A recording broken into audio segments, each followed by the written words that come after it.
How to make the old Mitsubishi Outlander more advanced? First of all, prepare the warp tool. Use tools to remove the air outlet.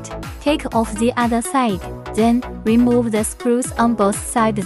After removing the screws, remove the face frame.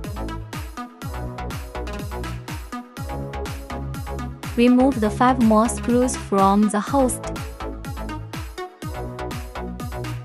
Let's remove the dual flash switch of the original car. It is installed on our new panel here. There is no need to install the screws here, just install this small screw. The keys of the modified product are very sensitive. Let's take a look at the completion effect. It looks very advanced. Look at the reversing effect, support map navigation, make travel more convenient. This is its music function.